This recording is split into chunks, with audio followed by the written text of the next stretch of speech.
had some exciting days in the last week, I would say, mostly good. Some of the things you're reading about in Los Angeles, thank goodness we sent out some wonderful National Guard. They've really helped in a lot of problems they were having out there. They were afraid to do anything, and we sent out the troops, and they've done a fantastic job. So I want to thank them very much. I also want to thank you for being here as we discuss one of the most exciting parts of the One Big Beautiful Bill. It is indeed a big, beautiful bill, and it's doing very well. The Trump Accounts, as they call it, pilot program, which will make it possible for countless American children to have a strong start in life at no cost to the American taxpayer, absolutely no cost. It's going to have a huge impact. I want to thank House Speaker Mike Johnson for, number one, being a great speaker, and number two, perhaps slightly less important, for being here today. Thank you, Mike. Along with Chairman Jason Smith, who's fantastic, and Representatives French Hill, August Pfluger, Blake Moore, Rob Bresnahan, and Frank Lucas. Thank you all, fellas. Thank you very much. We appreciate it very much. Thanks as well to many top business leaders from Invest America, CEO, Council. It's been a wonderful council. They've come up with some fantastic ideas. We're putting them into use. They're really the greatest business minds we have today. These men and women lead large, successful companies, and they're committed to contributing millions of dollars to the Trump account. And it's really, it's going to be something incredible for children and for their employees in many cases. Here's how the accounts work. For every U.S. citizen born after December 31st, 2024, before January 1st, 2029, the federal government will make a one-time contribution of $1,000 into a tax-deferred account that will track the overall stock market. In other words, it'll be pegged to an index that we'll pick. Right, Michael? We'll pick it. We'll pick a good one. Maybe you should be the index. I'd like to have that. These kids would be very wealthy if that were the case. That would be a good idea. I think we might do that, Michael Dell. These accounts will be private property controlled by the child's guardians, and in many cases, those guardians will be the parents. We think probably the parents will be the guardians. They'll be open for additional private contributions each year from family, friends, parents, employers, churches, private foundations, and more. This is a pro-family initiative that will help millions of Americans harness the strength of our economy to lift up the next generation, and they'll really be getting a big jump on life, especially if we get a little bit lucky with some of the numbers and the economies into the future. In addition to the substantial financial benefits of investing early in life, extensive research shows that children with savings accounts are more likely to graduate high school and college, buy a home, start a business, and are less likely to be incarcerated. Trump accounts will contribute to the lifelong success of millions of newborn babies. They are fully, and this will be very interesting, I think, for everybody to hear, they are fully funded through targeted reforms in the One Big Beautiful Bill, like the $1.7 trillion in mandatory savings, welfare reforms to stop waste and fraud, a 3.5% remittance tax, and more. And it's just a part of that. The One Big Beautiful Bill is among the most important pieces of legislation in our country's history. I don't think there's ever been anything bigger.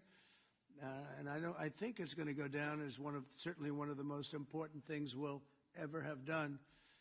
In addition to the largest tax cuts in the history of our country, including the most powerful border security measures ever, it delivers major economic relief to the American workers' families. And there are so many things. Rebuilding our military, we built it just 8 years ago. We started and did a great job, but now we have to rebuild it again, plus technology change. All of a sudden, it's about drone. You know, we have a new form of warfare. It's drone warfare. So a lot of things change. We did a great job with the military, but now we're going to have to do some little tweaks, to put it mildly.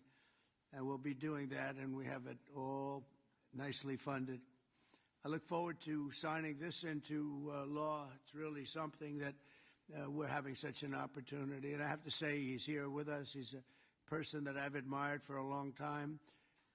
You take a look at what he's done and followed his record. And it's Dell Chairman Michael Dell. He's done such an incredible job. It's as a business person, I study business people, and that's a perfect one to study. It should be almost mandatory reading. So I want to congratulate you on that, and thank you for the idea, because you're the first one that really brought this to my attention. I know that you and your friends have been talking about it for a long time, but other presidents didn't get it done, Michael, right? So we got it done. Congratulations. Thank you very much. Sure. I want to also give some recognition to my friend Brad Gerstner, who helped get us all organized and that's right. And actually thank you very much. Good, Brad. Spearheaded this. Good. And also we have with us a very powerful man in the world of business, CEO David Solomon of Goldman Sachs. David, thank you very much. Thank you for having me Long-time here friend. today. Thank you. Thank you very much. Uber CEO Dara Khosrowshahi. Where is Khosrowshahi? Where? Thank you very much. That's a hell of a name, but you've done a hell of a job, so that's appropriate. And also, again, Chairman Smith for doing such a job. Nobody knows taxes better than Chairman Smith. When we have a problem, Mike, we go to see Chairman Smith, right? So I want to thank you very much, Dara and Chairman Smith. I appreciate it. So I'd like to begin by asking Speaker Johnson to say a few words, and I think then we're going to go to Michael Dell, David Solomon, we're going to go to Dara, and then to Chairman Smith. Thank you very much.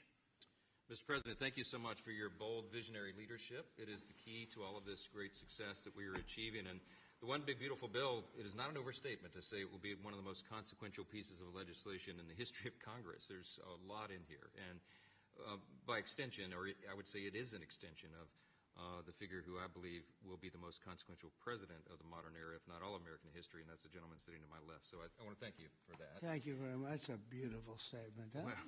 Well, I like him too. Thank you. It's a statement of objective fact, and every working American understands, I think, the principle behind this concept that we're discussing today. If you have a 401k, you understand the power of investing early for the future. Trump accounts take that same principle, and they apply it from the very beginning of Americans' lives. It's a pretty simple concept. The families that opt in will receive a one-time payment of $1,000 to a Trump account that parents can contribute to. It's a bold, transformative policy that gives every eligible American child a financial head start from day one. Republicans are proud to be the party, we always have been, that supports life and families and prosperity and opportunity. And Trump accounts are all about setting up the next generation for success. For future Americans, this early investment could really be the game changer. It could be a difference. It could pave the way for paying their way through college or buying their first home or starting a business, even when they're young.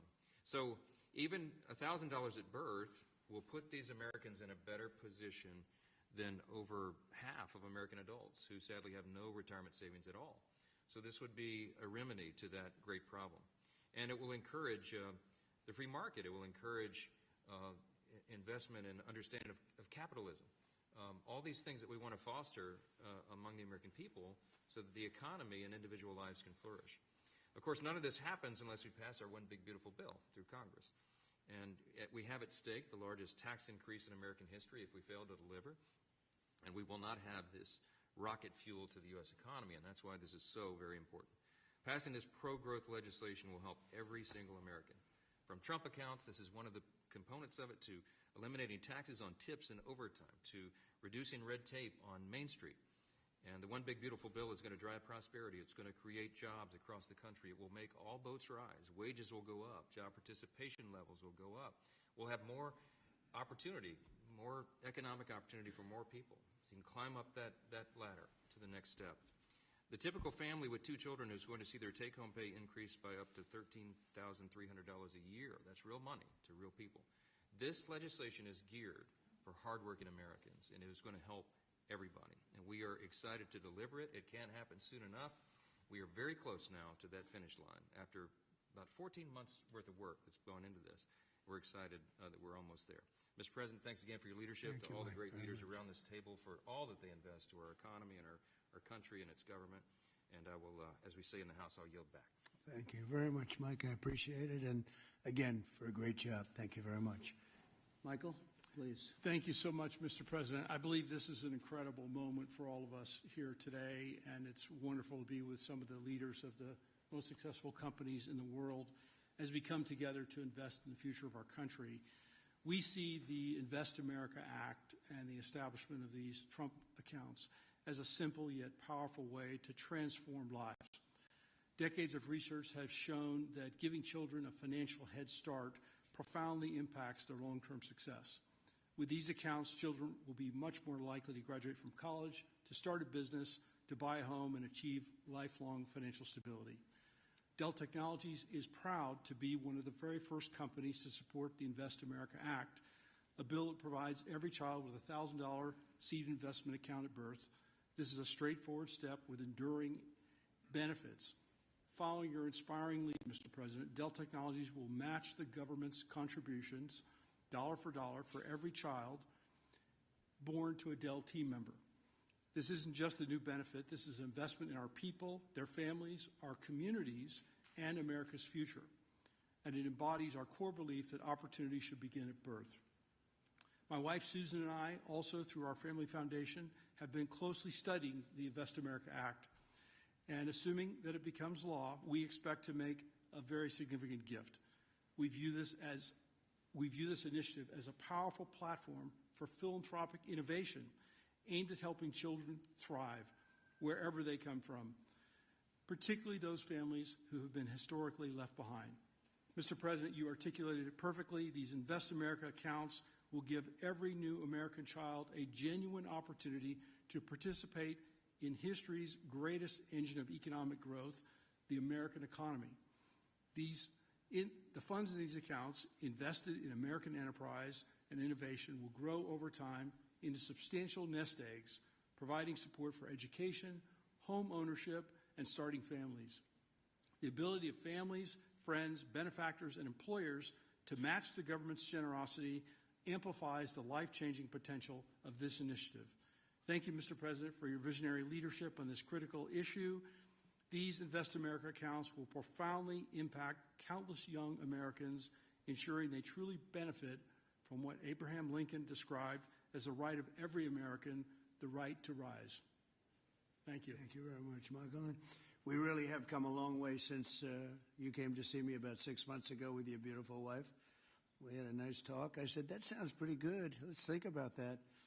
And it's everybody I've spoken to about it, they can't even believe it. And because of great politicians and political leaders like we have, I think this is going to go quickly, very well and very quickly. So I appreciate it. Thank you very much.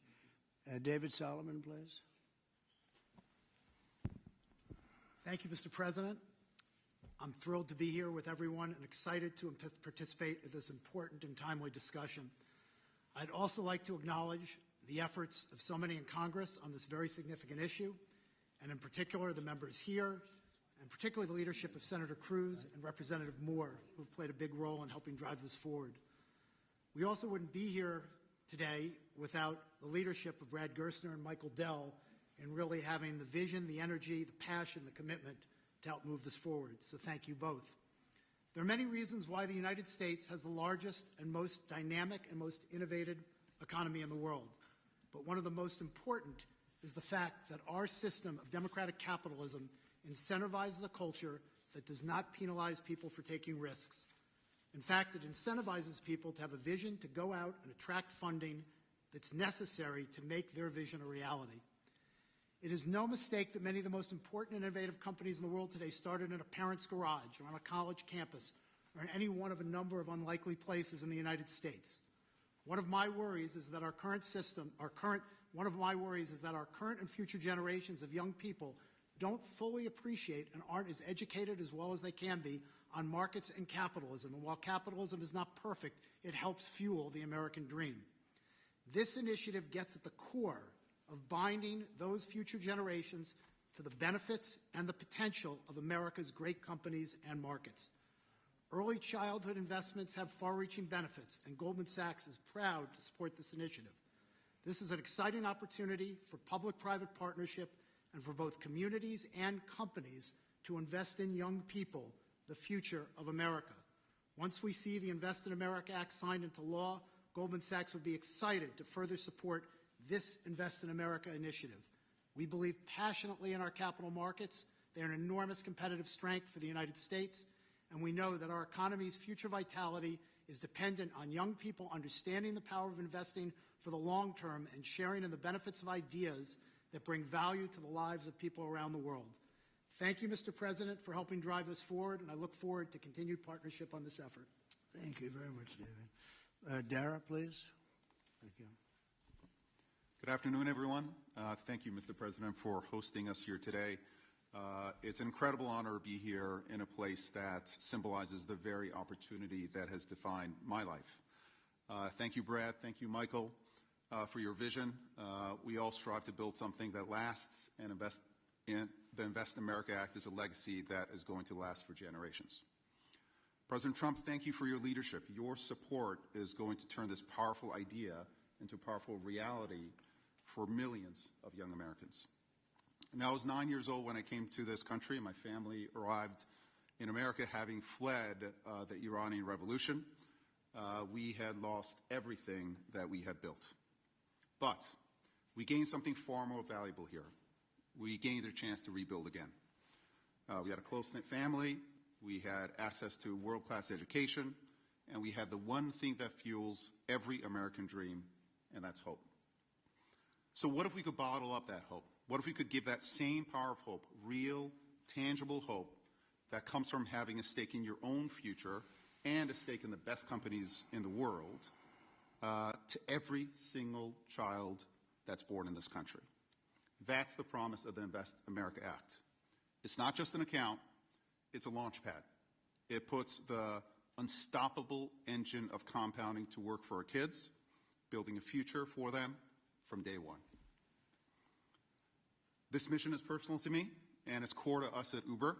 Every day we see people using our platform to create opportunities for themselves, to save for a home, to pay for tuition, to build their own American dream one trip at a time. And that's why Uber is so proud to support this bill, which also includes benefits for millions of Uber drivers and couriers in the form of no tax on tips. Mr. President, our earners are grateful for your support. Thank you very much. Right? What a great job. You know, when you think we're doing a lot of work on Iran right now, and Yes. I see that what you just said, you came here and Absolutely. they took it all away from you, and you started, and you become one of the biggest anywhere in the world. What a great story that is. Thank you very much, Mr. Congratulations. President. And we wish Amazing. you all the success there. Thank you very much. We'll need it. We're going to need it for that. That's it. They're tough negotiators. They're great negotiators. Yes. Among the best. Look at Yes. you.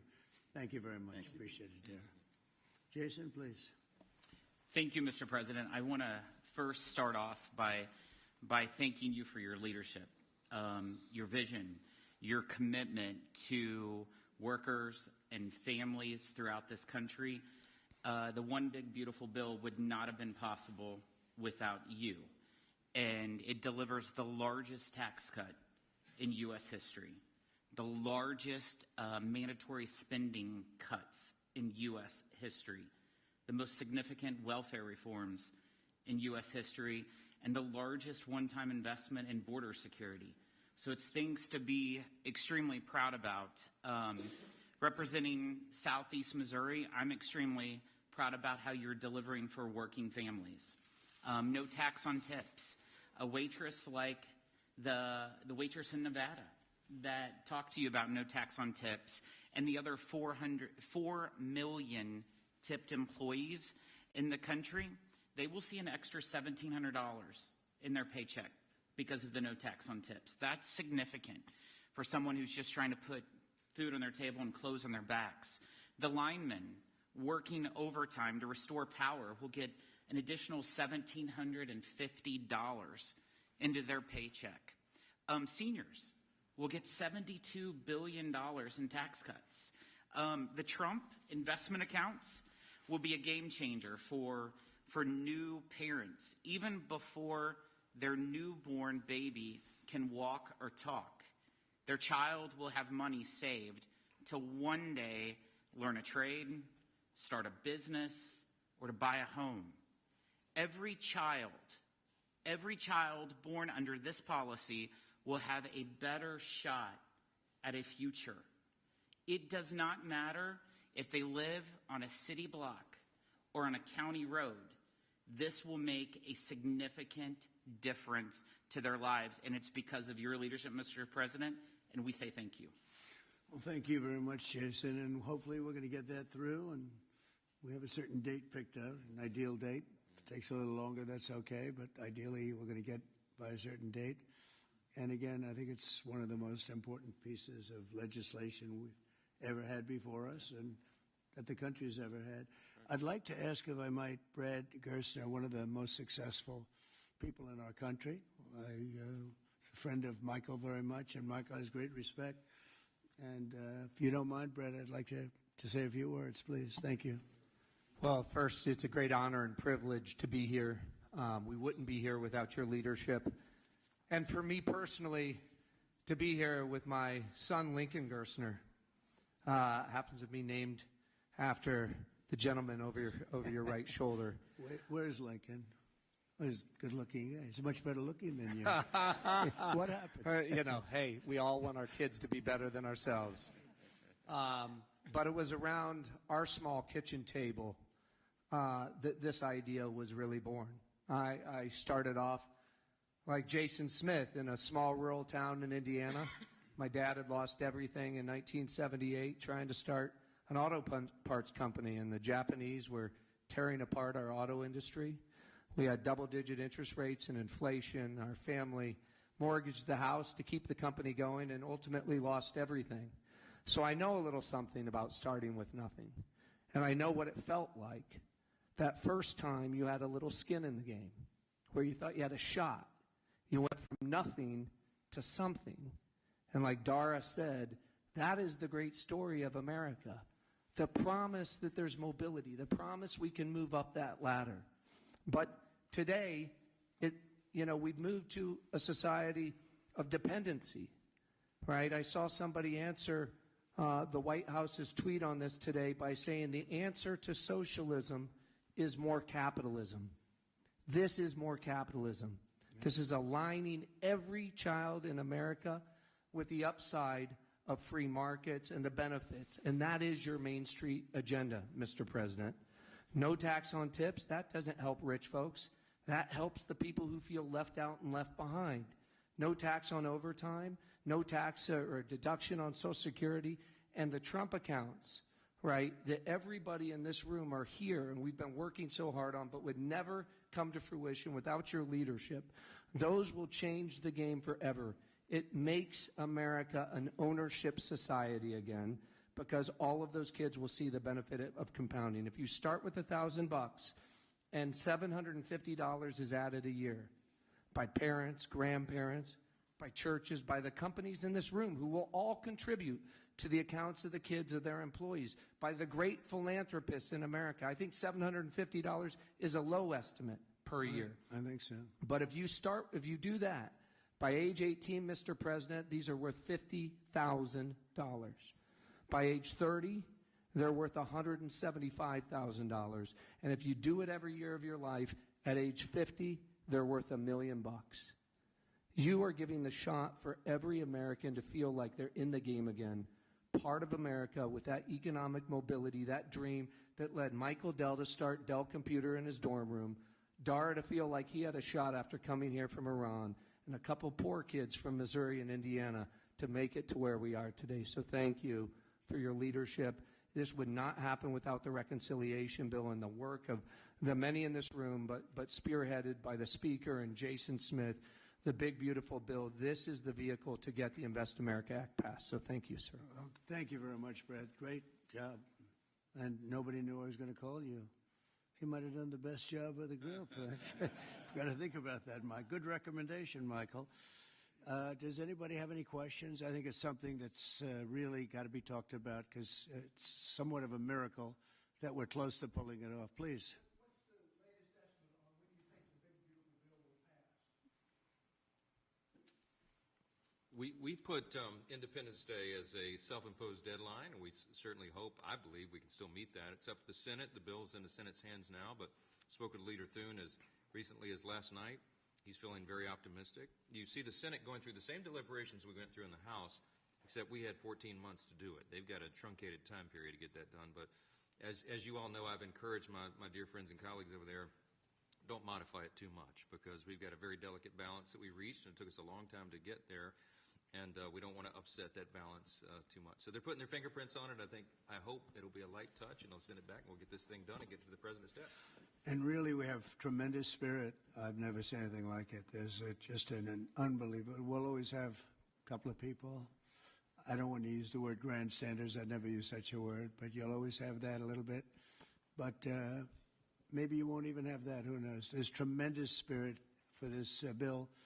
I think like we haven't seen very much, Jason, right? We haven't seen too much. So I think it's going to go pretty quickly. Mr. President, how did your phone call go with Prime Minister Netanyahu? You just mentioned Iran. Did you discuss Iran? Very Did you well. discuss We discussed a lot of things. the Gaza war? Yeah, we discussed a lot of things, and it went very well, very smooth. We'll see what happens. You know, we're trying to do something with a country we just spoke about, Iran. I think you should negotiate this. You might be better. I think I'm going to send you today. What a good idea. This could have been the idea of the day. We'll have Dara get up and negotiate. They are good negotiators, but they're tough. Sometimes they can be too tough. That's the problem. So we're trying to make a deal so that there's no destruction and death. And we've told them that, and I've told them that, and I hope that's the way it works out. But it might not work out that way. We'll soon find out. Yeah, please. Mr. President, in 2020, when you were talking about unrest in American cities, you said, quote, "We have to go by the laws. We can't call in the National Guard unless we're requested by a governor." What changed now? Why is this situation different to not consult with Governor Newsom about this? Well, the biggest change from that statement is we have an incompetent governor. So I talked about governors, but I didn't talk about he's an incompetent governor. Look at the job he's doing in California. He's destroying one of our great states. And if I didn't get involved, if we didn't bring the Guard in, and we would bring more in if we needed it, because we have to make sure there's going to be law and order. You had a disaster happening. And they now admit it was a disaster. I watched the chief yesterday, who's a good man, by the way, and he said, "Well, we're lucky we did this because they were overwhelmed. You saw what was happening."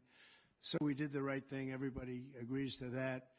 But you have a governor who let the city burn down, didn't want water to be sent down to him. I sent billions of gallons of water. I wanted to do it in the first term. He wouldn't do it over. I don't know. They have environmental reasons, but there were no environmental reasons. I think it's just a political philosophy. But it's lucky for the people in Los Angeles and in California that we did what we did. We got it just in time. It's still simmering a little bit, but not very much. Yep. And what crime has he committed that would warrant his arrest? What crime has Governor Newsom committed? A crime has he committed? Yeah, to warrant his arrest, as you had I think his suggested earlier. primary crime is running for governor because he's done such a bad job. What he's done to that state is like what Biden did to this country. And that's pretty bad. It's the wrong philosophy. Thousands, hundreds of thousands of illegal immigrants, many of them prisoners. They're taking up your health care. They're taking up your space in schools. They're taking up your hospital. And in many cases, they're criminals. And we have to do something about it, and we're doing something about it. I want to thank the incredible patriots of ICE and Tom Holman, who has been incredible, and Kristi Noem, likewise incredible.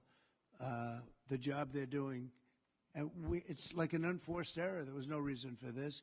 21 million people were allowed into our country, and many of those people were criminals. And it's a shame. It's a shame, but we're getting them out, and I will say, I think it's a 95-5 issue, just like so many other issues, 95-5.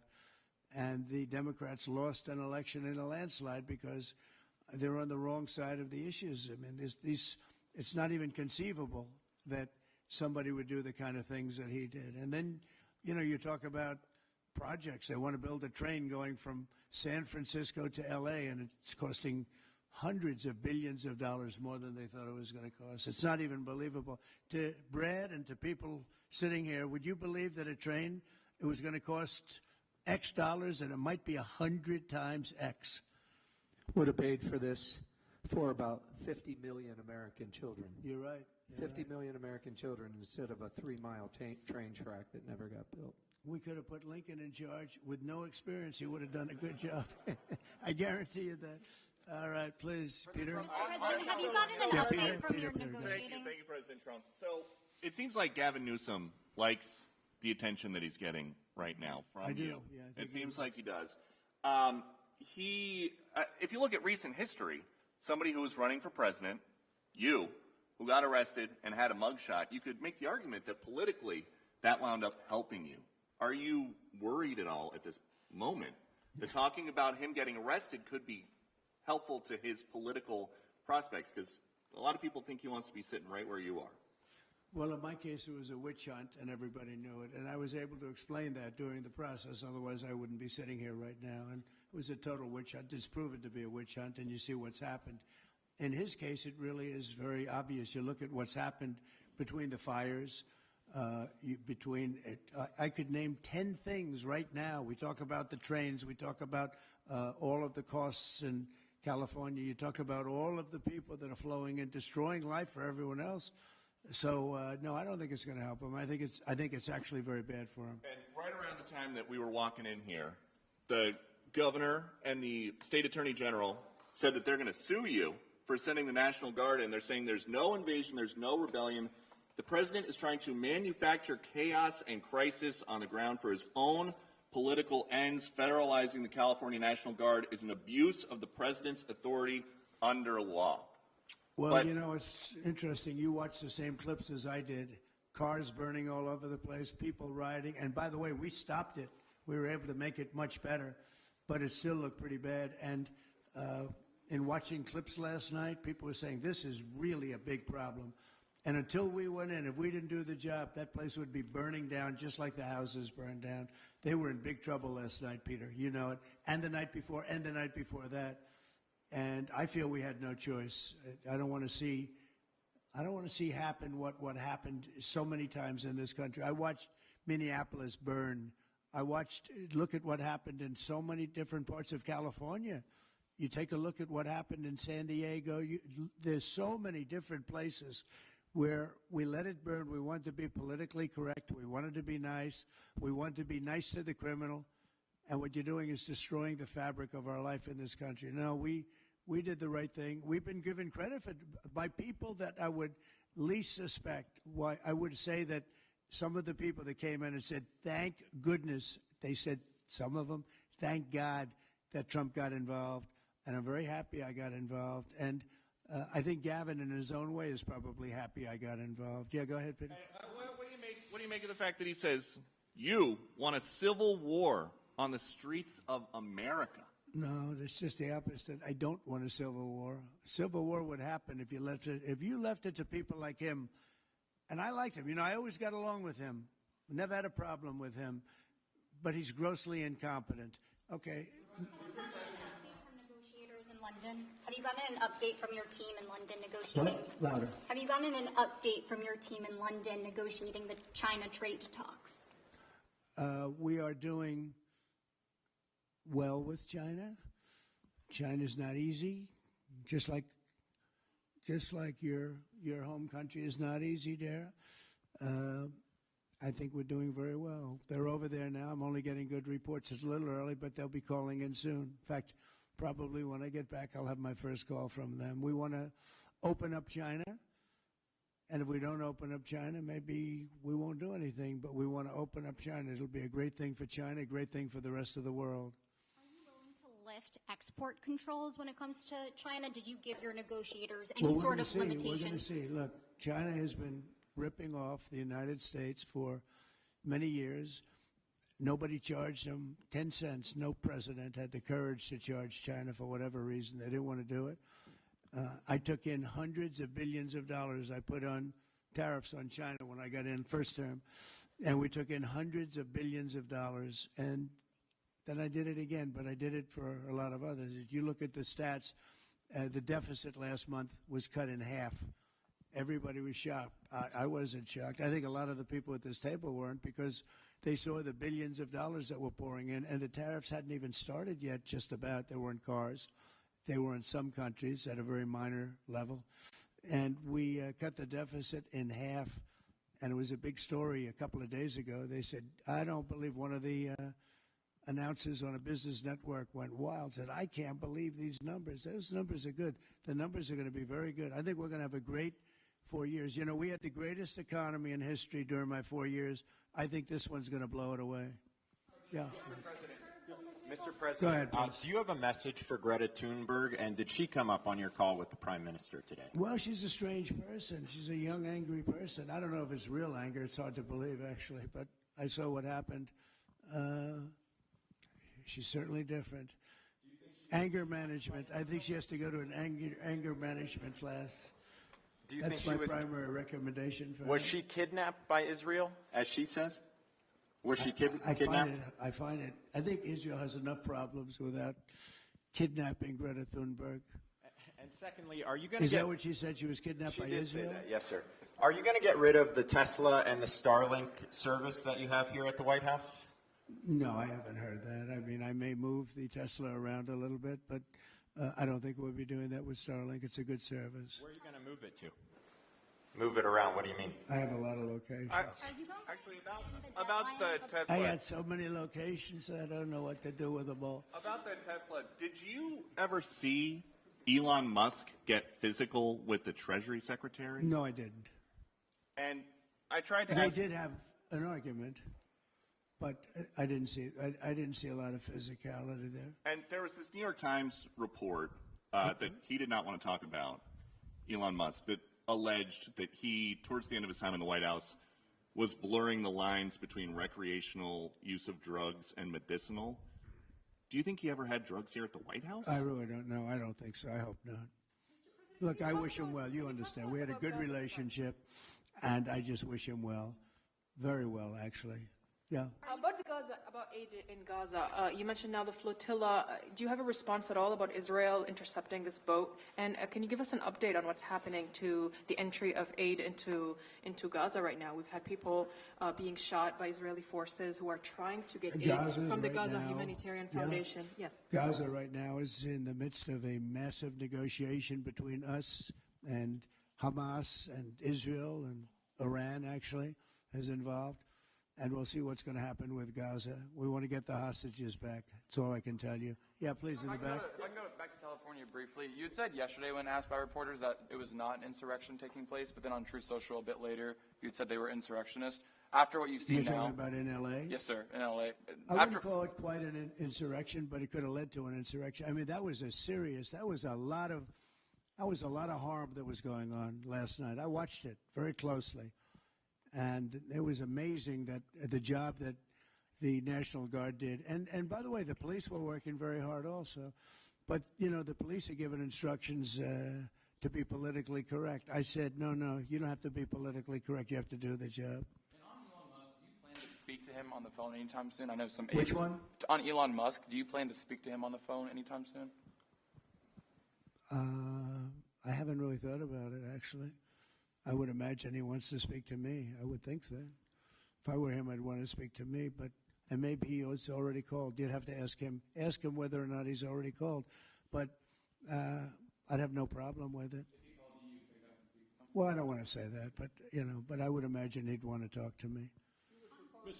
You were supposed to get a Yeah, counter please. proposal. You were supposed to get a counter proposal from Iran today. Have you gotten that proposal? And what is the main impediment? We have a meeting with Iran on Thursday, so we're going to wait till Thursday. And what's the main impediment to getting a deal? Well, they're just asking for things that you can't do. They don't want to give up what they have to give up. You know what that is. They seek enrichment. We can't have enrichment. We want just the opposite. And so far, they're not there. I hate to say that, because the alternative is a very, very dire one. But they're not there. They have given us their thoughts on the deal, and I said, it's just not acceptable. The main topic for Prime Minister Netanyahu today when you spoke? I would say, yeah. I don't know what else. I can talk about the weather. Well, you can talk about Lebanon also, sir. Pretty The much, Lebanon. that's the main job. Lebanon is the We ceasefire in talked about Lebanon. Lebanon Yes. also, yeah, we What, did. what about Lebanon, sir? Well, Lebanon's working very hard. They have a great new ambassador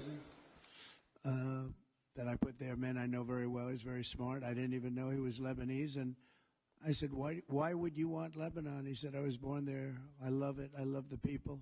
I said, you know, it's very dangerous going to Lebanon. There are some ambassadorships that are wonderful. There are some that are dangerous. I said, Michel, his name is. It's a he, Michel, very elegant man. And I said, why would you want this? And he said, because I love my country and I love those people. I said, it's very dangerous. He goes, I don't care. This is not a man that lived on danger. He's a very successful man from here. And he wanted to be the ambassador despite probably a very dangerous situation he's going into. You see what's going on. But I had great respect for that. He loves that country. He loves it. He was born there. He loves the country. Yeah. Mr. President, you've got a big, beautiful parade coming up on Saturday. We do. What's your biggest expectations for that? And I've got a second question in regards to Gavin Newsom. Go ahead and talk about the big, beautiful parade. It's such a, thank you, Brian. It's such a, I think, important moment for this country. You know, 2 weeks ago I was calling people and back and forth with leaders, including President Putin, including French president, including lots of different people. And all of them said, we're celebrating victory in World War II. And I said, wow, isn't that amazing? We're the only one that wasn't celebrating, and we're the one that won the war. Now, Russia did help. They did lose 51 million people, in all fairness. People would say, oh, he's sticking up for Russia. No, they lost 51 million people. And, you know, can't forget that. But France was celebrating. And, as you know, Hitler made a speech at the Eiffel Tower. But when I spoke to President Macron, he said, oh, we are celebrating the great victory of World War II. And I think that's great that he was doing it. But we're the one that won it, and we weren't celebrating. I said to myself, you know, isn't that crazy? And I think it's time for us to celebrate a little bit. You know, we've had a lot of victories. We won 2 world wars, and then we go out and change the name of the forts where we won the wars. You go out, we win world wars from Fort Robert E. Lee, from Fort Bragg, from all the different forts. And what do? We change the name of the forts because we want to be politically correct. So a lot of them were changing back. You probably noticed Fort Bragg and others. But I think it's a time to celebrate our military. You know, we've rebuilt our military largely. Little low on ammunition. That's because it goes out very fast to other countries, one in particular. But we'll get that back very quickly. But we have a military the likes of which nobody has. Nobody comes close. We have the best equipment in the world. We make the best equipment in the world. There's no military like our military. We showed that with ISIS. I was told by the television generals it would take 4 years to win, and we did it in 3 weeks. And it was headed by General Raisin Kane, who's now the chairman of the Joint Chiefs of Staff. He's great. Just left him. No, I think it's time that we celebrate. And I sort of have to laugh at these people. Well, you know, you're going to spend a lot of money. A lot of that money is being paid for by me and people that make donations. I don't know if you know that. A lot of it won't even come out of the military. I think I can say that, Susie, right? We have people putting up money to do it. Not that it's necessary, because I think it's a great expenditure. We have mini tanks. We have all sorts of new ones and very old ones, old from World War I and World War II. It's really a celebration of the Army. So the Army is a year older than the country. So next year we celebrate 250 years, but we're celebrating the Army on Flag Day. And it's not my birthday. It is my birthday, but I'm not celebrating my birthday. I'm celebrating Flag Day. It happens to be the same day, so I take a little heat. But Flag Day is the appropriate date. And we're celebrating 250 years of the Army, a great service. And remember, you know, think of it. We won so much. We won World War I, World War II, so much else. And then we became politically correct. But I can only tell you that I was told that ISIS would take anywhere from 4 to 5 years, and we did it in 3 weeks. You were there, you watched, right? We have the greatest military in the world. Nobody can beat us. As long as we have our right leadership, nobody can beat us. If we have stupid people running it, like you had in Afghanistan, when you look at that, first of all, Afghanistan should have been an easy victory as a war, but we were so sad the way we fought it, so ridiculous. We fight not to win, but we didn't used to be that way. And we're celebrating, because I think the day in Afghanistan was the saddest period of time in the history of our country. That was a Biden mess with bad generals like Milley and others. They were bad. They were incompetent generals. I know all the good ones and the bad ones. We got rid of most of the bad ones. But it was time to celebrate, and that's what we're doing. So it's on June 14th, and it's going to be a parade the likes of which I don't know if we've ever had a parade like that. It's going to be incredible. We have even though it's the Army, we have a lot of those Army airplanes flying over the top, and we have tanks all over the place, and we have thousands and thousands of soldiers going to bravely march down the streets.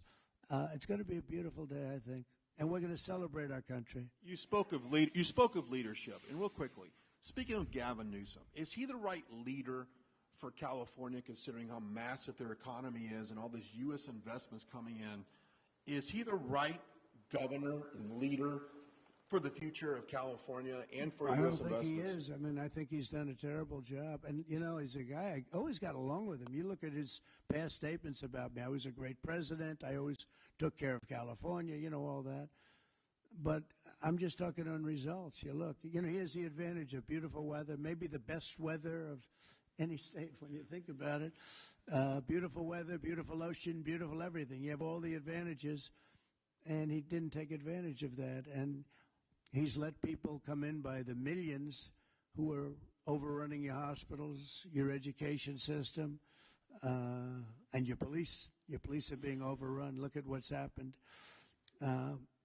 He should only be happy I sent in the military, because if I didn't send them in, you would have had a problem there, the likes of which we haven't seen in a long time. Yeah, please. Thank you, Brian, very much. On supersonic flight. Supersonic? Yes, sir. I know you just signed an executive order on it. Do you want to see a supersonic Air Force One in the next 10 years or so? Oh, well, I don't care too much about that, but I would like to see, you know, if you think about it, flight, the word flight's an interesting word, but it's probably the only category where we've actually gone backwards, because we used to have the Concorde, and we could fly to London, Brad, very quickly and nicely. And today it takes you 2 times and 3 times as long. It's the only thing where we've regressed. By the way, the Concorde, to my way of thinking, to this day, Michael, because you're very much into aesthetics, I know, but to this day was one of the most beautiful pieces of art I've ever seen. It was a piece of art, the beauty of the Concorde. It was the most beautiful plane, but it was you know, got you there in half the time. Now you spend a lot of time, and there's no reason for it. Because, you know, they have the sonic boom. It's not a huge problem, but they have the sonic boom thing pretty well figured out. The technology changes, the change in the skin, the change in weight, all of the other things. There's no reason why we shouldn't do great. So we are making it possible for them to do supersonic and get us back on the track. I mean, think of it, 30 years ago, we actually had planes that flew much faster than we do now. It took you half the time to get to a location. So we've regressed, and we're going to progress. Mr. President, Sort of an amazing thing, isn't it, though?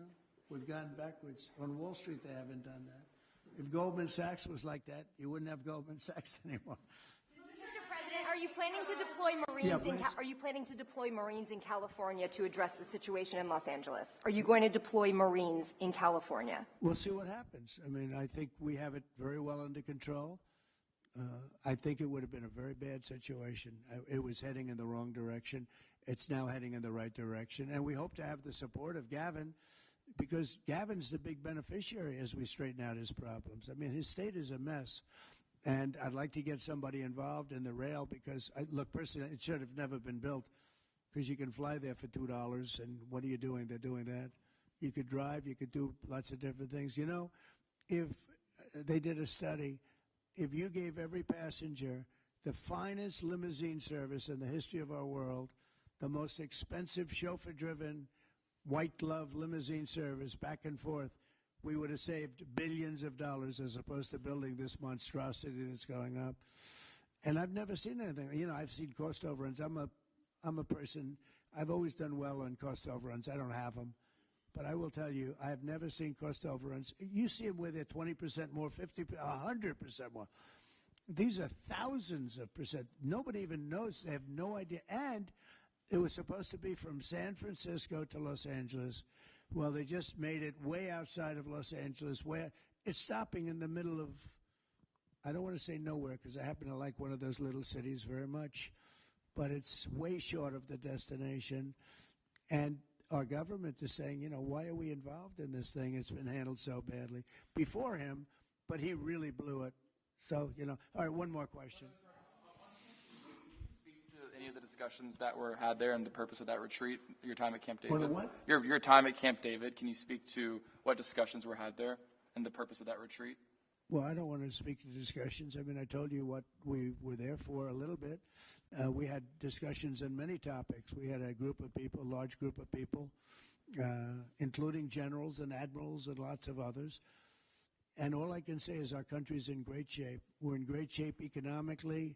The bill that Mike and Jason and all the people are working on is going to be, I think, amazing. I think it's going to be one of the most important pieces of legislation we've ever had in this country.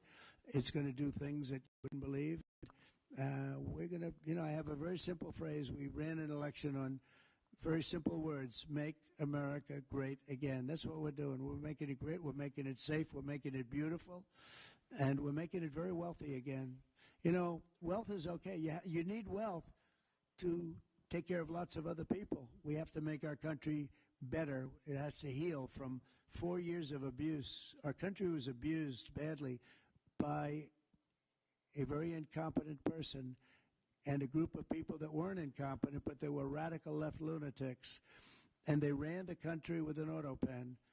And I hope that law enforcement's looking at that very seriously. That's like a takeover of our country in a certain way, because this guy had no idea what he was doing. You saw that during the debate. You saw that in other cases. I mean, he had no idea. I saw it years ago. By the way, 40 years ago, he had no. He was bad 40 years ago. We're not just talking about.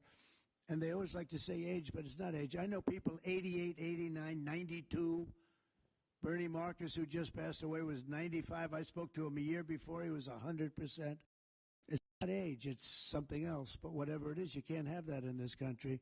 The damage he's done to this country is unbelievable. But the good news is we've got much of it fixed already, and the rest of it will happen. Thank you all very much. Thank you.